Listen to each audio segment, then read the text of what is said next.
আজি প্ৰমোদ বড়ো নিজকে যিমান নিকা বুলি দাবী কৰে সেকাহীনভাৱে কাম কৰিব খোজে বা তেনে ধৰণৰ এটা অভিপ্ৰায় আছে বুলি আমি কম বেছি পৰিমাণে আমি অৱগত যদি আমি নজনাকৈ আপুনি কিবা কৰি আছে সেইটো বেলেগ কথা কিন্তু কথাটো হ'ল যে তাৰ মাজত যে আপোনালোকেও যিসকল বিপিএফত থাকোতে দুৰ্নীতিৰে পুত খাই থকাৰ অভিযোগ আছে তেনে লোকসকলক বা মন্ত্ৰিত্বৰ কালতো কোনোবা থাকিলে চন্দন ব্ৰহ্ম আহিল মই কোৱা নাই যে চন্দন ব্ৰহ্ম দুৰ্নীতিৰ পুত খাই থাকে কিন্তু অভিযোগ আছিল নাই বুলি আপুনি মই কোনো ক'ব নোৱাৰে এতিয়া খাম্পা বৰগোহাঁইক আকৌ আপোনালোকৰ তাত সামিল কৰাৰ কুচকাৱাজ গতিকে এতিয়া ইউপিপিএল সেই ৱাশ্বিং মেচিন হ'বলৈ গৈ আছে নেকি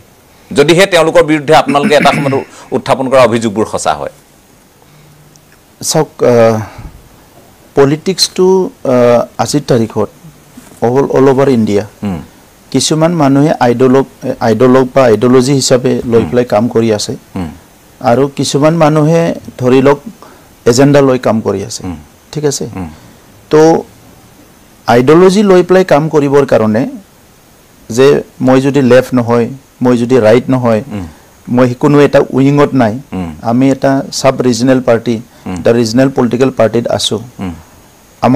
আমি পলিটিক্সত আহাত আমাক যদি কিবা আইডিঅলজি বা কিবা ধৰি ল'বলৈ দিয়ে প্ৰথম আমাৰ এজেণ্ডাটো আছিলে কি জনগোষ্ঠীটোৱে ৰাজনৈতিক অধিকাৰ পাব লাগে তো এতিয়া এটা সীমিত ৰাজনৈতিক অধিকাৰ পাইছে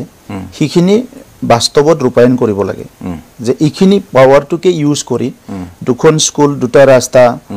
নিজৰ সংস্কৃতি নিজৰ কিবা কিবি অলপ কিবা কৰিব পাৰে নেকি আমাৰ অঞ্চলৰ কাৰণে নিজৰ আৰু লগতে আমাৰ লগত বসবাস কৰা জনসাধাৰণে কৰিব লাগে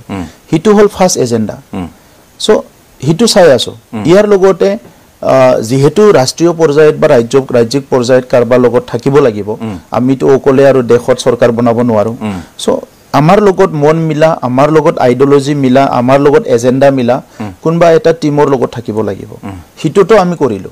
ঠিক আছে থাৰ্ড পইণ্ট যেটো আপুনি কৰিলে যে বিপিএফৰ মানুহ ক'ত যাব এতিয়া হয় আমাৰ তাত আহিব বিজেপিত যাব বা কোনোবা কংগ্ৰেছত যাব পাৰে বা বেলেগ এটা দুটা দলত যাব পাৰে যোনি বেয়া পাইছে সো এতিয়া যেটো আপুনি অলপ আগতে ক'লে যে প্ৰমোদ বড়োই ইটো কৰা নাই বা কৰিব পাৰে সো প্ৰথমতে যে মোৰ চেষ্টাটো হৈছে কি যে ভুল নকৰাকে বেয়া কাম নকৰাকে কিমান আগুৱাই যাব পাৰো সমাজখনত কাৰণ ভাল বেয়াটো আপুনিও দেখা পাইছে এটা যেনেকে পলিটিক্সত প্ৰশ্ন কৰিছে সাংবাদিকতাটো তেনেকা প্ৰশ্ন আহি গৈছে বেলেগ সাংবাদিক এজনে কাগৱা ব্ল্যাকমেইলিং কৰিছে এটা সাংবাদিক দেখা পালে যে ইও এনেকা নেকি হয় হয় হেতু সাংঘাতিক হেতু সঁচা কথা হি কৰ পৰা গাড়ী চলাইছে হি কৰ পৰা ঘৰ বনাইছে সো পলিটিক্স আৰু এইবিলাক এটা পৰিবেশত গৈছে তাৰ মাজত থাকি মানে ভিৰ মে ৰहोगे तो गुम हो जाओगे তাৰ মাজত থাকি কি কাম কৰিব পাৰো অলপমান হ্যাঁ এই প্ৰচেষ্টাটো ৰাখা হৈছে গতিকে আজি কোনোবা বিপিএফত আসিলে হি তাতে এটা বেয়া কাম কৰিবও পাৰে বা নকৰিবও পাৰে এই বেয়া কাম কৰা নকৰা অভিযোগটো মই আপোনালোকে এটা সময়ত উত্থাপন কৰা বিষয় অপোজিশনে কৰা হয় এতিয়াও আপুনি বিপিএফক বহু ক্ষেত্ৰত সমালোচনা কৰে মোটাত আছে ইয়াৰ দলিন আছে মোটাত 2900 crore লাইবিলিটি ইয়াৰ ভিতৰত 1500 কোটি টকা কোনো হেড নোহোৱাকে কোনো হেড অফ মানে ফান্ড নোহোৱাকে ইয়াৰ ফলছ অৰ্ডাৰ দি প্লে পাৰ্সন খাই অৰ্ডাৰ দি গৈছে মানুহবিলাকৰ হাৰাশাস্তি হৈছে সেই সময় নেতৃত্ব দিয়া মানুহসকল সেই লোকসকল কোন সেই লোকসকলটো আজি যিসকল ধৰি লওক ইউপিপিএল লৈ আহিব বুলি চলি থকা চৰ্চা সেই ব্যক্তিসকলে নহয় জানো মই সেইকাৰণেহে কৈছো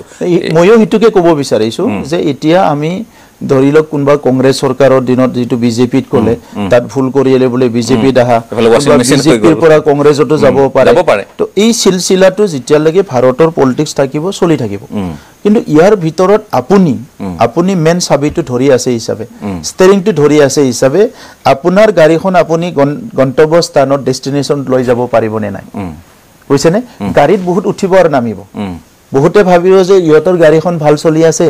এটা উঠি যাব আধা ৰাস্তাত নামি যাব ইটিটা আমাৰ দলত কোনবা তিনিটা দল অলৰেডি এক্সপেৰিয়েন্স কৰি আহা মানুহ আছে মোটাত এজন আহিলে আহি প্লাই ক'লে যে আপোনাক এটা আশা কৰি আহিছিলো মই নাপালো দলত এজন লৰাই আহি প্লাই ক'লে তো মই ক'লো তুমি কি বিচাৰি আহিছিলা তো হি ক'লে যে মই এনেকুৱা বিচাৰি আহিছিলো মই ইলেকশন খেলিম বা কিবা এটা বিচাৰি আহিছিলো তো মই এনে খুদিলো তোমাৰ বয়সটো কিমান হল এই ক'লে যে মোৰ বয়সটো মানে 46 ইয়াৰ্স মই খুদিলো যে তুমি আমাৰ দলত আহা কিমান দিন হল ইলে 1 বছৰ তো তুমি মোৰটাত আহি 1 বছৰত তোমাৰ নহল বাকি 45 ইয়াৰ্সত তুমি কি কৰি আছিলা মই তেখেতক সুধিলোঁ চ' এতিয়া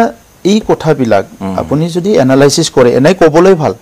ৱাশ্বিং মেচিন কিবা কিবি এইবিলাক কিন্তু বাস্তৱটো চাব লাগিব আজি ডক্টৰ হিমন্ত বিশ্ব শৰ্মা ডাঙৰীয়াই অসমখন কেনেকৈ ডেভেলপ কৰিব বিচাৰিছে তেখেতৰ চিন্তাধাৰাটো আমি বুজি পাব লাগিব যে অসমখন উন্নত ৰাজ্য গঢ়াৰ কাৰণে যিটো কাম কৰিছে তাত কোনটো কোনটো বিষয়টো তেখেতে গুৰুত্ব দিছে মানে এটা সেকশনেটো কৈ থাকিব যে তাৰ কোৱাই কাম এই কাৰণে গানো ওলাই গৈছে লোকটো কেহেংগে হা কেহনা উনকি কাম হে কেহনা তো এটো ওলাইছে কিন্তু আমি যেতিয়া দায়িত্বত আহিলো আমি কি কৰিম তো এই কাৰণে আজি বিটিসিত যে ইটো হিটো মোর গাড়ীত বহুতে উঠিব গাড়ী নামি যাব